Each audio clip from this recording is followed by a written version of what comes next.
لیکن اگر بالعکس اس مسئلے کو الٹا کریں اور اگر ہم سے سوال کرے تو ہم اس کا جواب دیں گے. کوئی سوال کرتا ہے بھائی آپ فقہ جعفری پر عمل کرتے ہیں، اس سے پہلے کس فقہ پر آپ عمل کرتے ہیں؟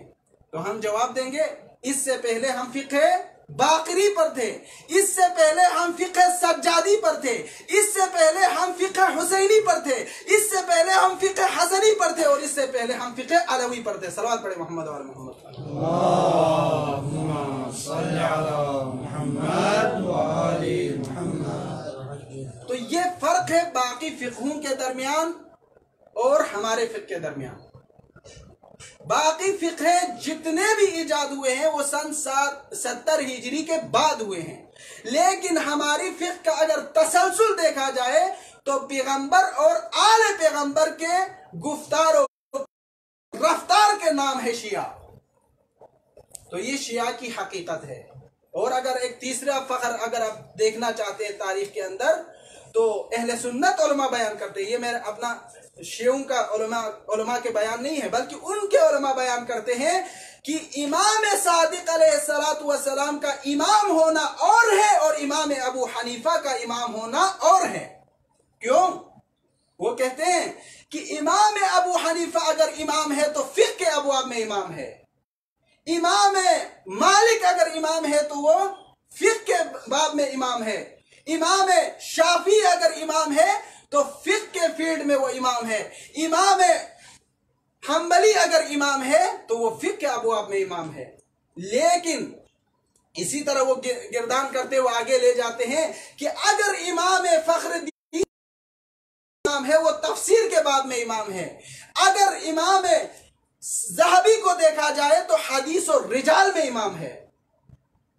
لیکن یہ سارے ایک ایک باب کے ساتھ مخصوص ہے، ایک ایک فیلڈ کے ساتھ مخصوص ہے. جو تفسیر کا امام ہے وہ فقہ کا امام نہیں، جو فقہ کا امام ہے وہ حدیث کا امام نہیں، جو حدیث کا امام ہے وہ رجال کا امام نہیں. لیکن امام جعفر صادق کی امامت کو دیکھا جائے، ان کے ساتھ جو لفظ امام لکھا جاتا ہے، فرماتے ہیں کہ امام صادق کے ساتھ جو لفظ امام ہے وہ فقہ کے ابواب میں بھی امام ہے، حدیث کے باب میں بھی امام ہے، رجال کے باب میں بھی امام ہے، تفسیر کے باب میں بھی امام ہے. سارے دنیا کے اندر موجود تمام علوم کے باب کا نام امام جعفر صادق ہے. صلوات پڑھے محمد اور محمد.